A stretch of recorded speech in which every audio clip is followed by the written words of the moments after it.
Hamas और Israel के युद्ध का असर अब यूक्रेन पर पड़ने लगा है। इजरायल की सेना ने हमास को खत्म करने के लिए जो तरीका अपनाया है वो अब वैसे ही खतरनाक दस्ते यूक्रेन की सेना में काम करने लगे हैं। इस रणनीति ने पहले ही वार में पुतिन को बहुत बड़ा झटका दे दिया है।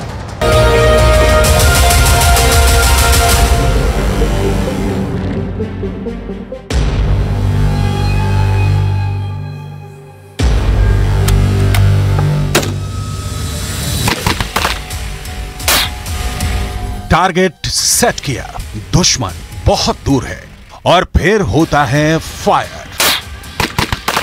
गाजा और इजरायल के युद्ध के बीच यूक्रेन में अब ऐसे हमले हो रहे हैं कि जान बचाना मुश्किल है। लाखों सैनिक मारे जा चुके हैं और अब यूक्रेन के एक हिटमैन ने रूस की पोस्ट पर ऐसा हमला किया है कि खतरा पुतिन को भी साफ साफ नजर आ रहा है। यूक्रेन का दावा है कि उसके एक स्नाइपर यानी लंबी दूरी से टारगेट करने वाले शूटर ने करीब 4 किलोमीटर दूर से रूस के एक सैनिक को मार डाला।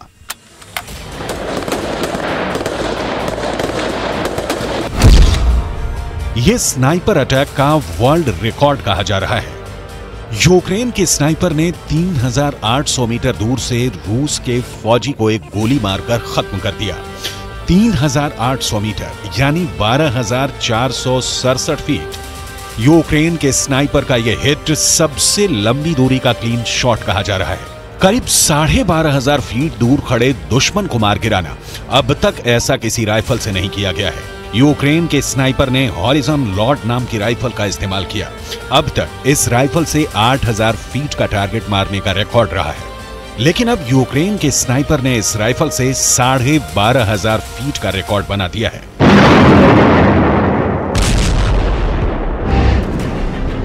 रूस और यूक्रेन के युद्ध में इस वक्त कई ऐसे मोर्चे हैं जहां का फैसला स्नाइपर का युद्ध कर रहा है।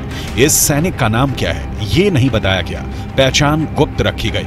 रूस की फौज के बीच में अब स्नाइपर को घोस्ट ऑफ यूक्रेन कहा जा रहा है। इस स्नाइपर ने कैसे मौत के घाट उतारने वाला वर्ल्ड रिकॉर्ड बनाया, इस पर अमेरिका से लेकर इजरायल और ईरान से लेकर ब्रिटेन और कनाडा तक सबकी नजर है। यूक्रेन के इस स्नाइपर ने 12,467 फीट की दूरी पर टारगेट को खत्म किया है। इससे पहले यह रिकॉर्ड कनाडा के स्नाइपर के पास था, जिसने 2017 में इराक में 11,319 फीट पर टारगेट को हिट किया था। 2022 में यूक्रेन के ही एक और स्नाइपर ने 8,819 फीट पर एक टारगेट को खत्म कर दिया था। इससे पहले यह रिकॉर्ड अफगानिस्तान में ब्रिटेन के स्नाइपर ने बनाया था। उस स्नाइपर ने 8,120 फीट पर तालिबान के एक आतंकी को मार गिराया था। 2002 में सबसे पहले अफगानिस्तान में ही कनाडा के स्नाइपर ने 7,972 फीट की दूरी पर तालिबान पर अटैक करके बड़ा नाम किया था। लेकिन अब यह रिकॉर्ड यूक्रेन के सैनिक के पास है और उसकी तारीफ यूक्रेन के राष्ट्रपति वोलोदिमीर ज़ेलेंस्की तक कर रहे हैं, क्योंकि रूस पर ऐसे हमले से यूक्रेन की सेना का जोश हाई करना है और ज़ेलेंस्की को ऐसे मौके कम ही मिलते हैं। Росія вже втрачає під Авдіївкою і солдатів, і техніку швидше та масштабніше, ніж, зокрема, під Бахмутом.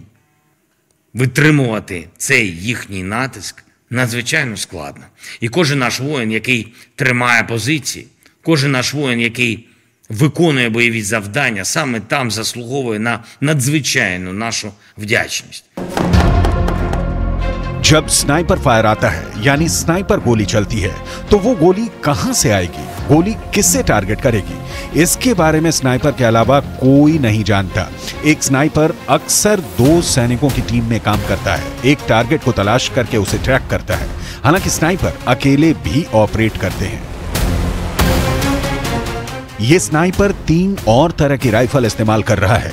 एक है अमेरिका की बनी बैरट M107 जो 4 किलोमीटर की रेंज तक हिट कर सकती है, जबकि दूसरी राइफल है यूक्रेन की ही बनी UAR-10। इसकी रेंज 1.5 किलोमीटर तक है। तीसरी राइफल है स्नाइपेक्स एलिगेटर, इसकी रेंज है 2 किलोमीटर।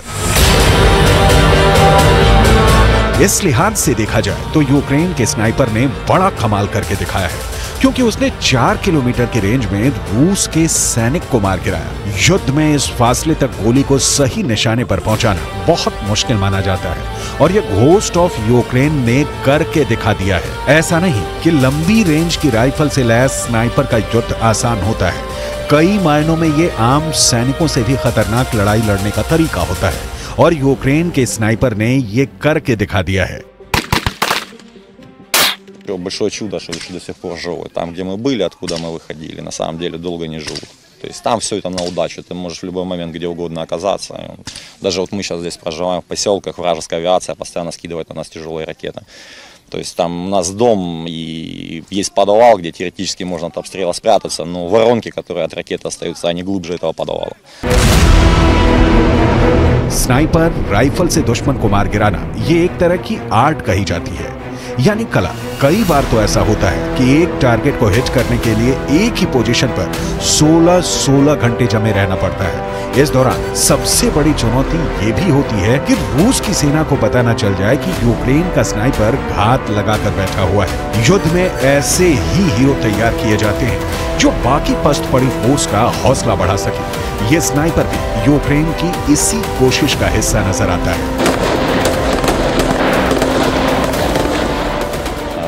Сами, обороняли город Харьков, сам из Харькова находился, попал в подразделение. Поначалу первые 6 месяцев был водителем-стрелком, но впоследствии, после того, как начали выезжать на полигоны, заниматься стрельбой, при гражданской жизни никогда раньше не стрелял, то открылся дар, скажем так, в высокоточной стрельбе, то есть хорошо достаточно давалась стрельба, развитый глазомер. С оружием было тяжело в начале войны со снайперскими винтовками, впоследствии приобрел свое собственное личное оружие, были инструктора, которые помогали учиться стрелять, и в основном занимал.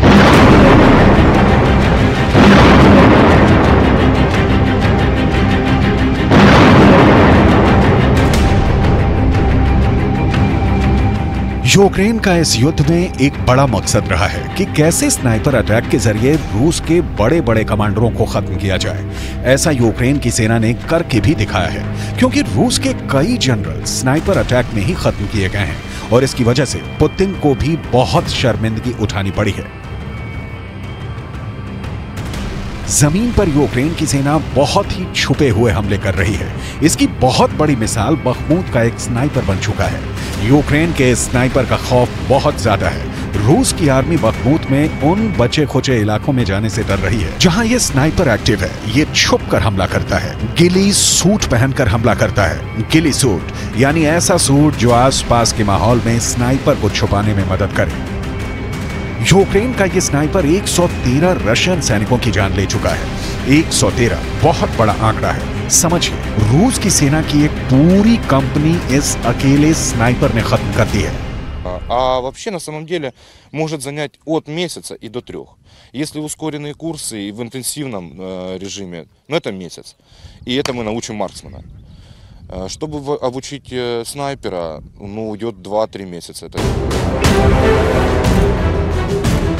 हालात ये हैं कि इस स्नाइपर को बखमूत का भूत कहा जा रहा है, जो कहां से गोली चलाता है, किसको निशाना बनाता है, किसी को नहीं मालूम। लेकिन इस अकेले स्नाइपर ने पूरे बखमूत में मौजूद रूस की फौज को दहशत में डाल दिया है। यूक्रेन का यह स्नाइपर इतना खतरनाक है कि उसने अपनी लॉन्ग रेंज स्नाइपर राइफल से 2.5 किलोमीटर के फासले तक रूस के सैनिकों को टारगेट किया है और ऐसा ही इसने 113 रशियन सैनिकों को मौत के घाट उतार दिया। Русского, скажем так, совершить выстрел, попасть в него с расстояния 600-800 метров, ничего. На самом деле, в какой-то момент ты при первом выстреле ты ничего не понимаешь, что произошло, проходит день, до тебя что-то доехало, а потом просто на самом деле ничего не чувствуешь. यूक्रेन में खेरसोन और बखमूत में हजारों ऐसे सैनिक मारे गए हैं जिनको स्नाइपर राइफल से निशाना बनाया गया। ऐसा दोनों तरफ से हुआ है। बखमूत का युद्ध ज़ेलेंस्की के लिए आसान रहा, न पुतिन के लिए। वैगनर के लड़ाकों ने जो शुरुआत में कामयाबी हासिल की, उसके बाद से रूस यहां कमांडिंग पोजीशन में है। लेकिन बखमूत का 10% इलाका अब भी ऐसा बचा हुआ है जहां युद्ध जारी है और यहीं पर यह स्नाइपर रूस के लिए खतरा बना हुआ है। आखिर एक स्नाइपर की वजह से अपनी एक कंपनी फौज खो देना, यह रूस जैसे देश के लिए बहुत शर्मनाक कहा जाएगा।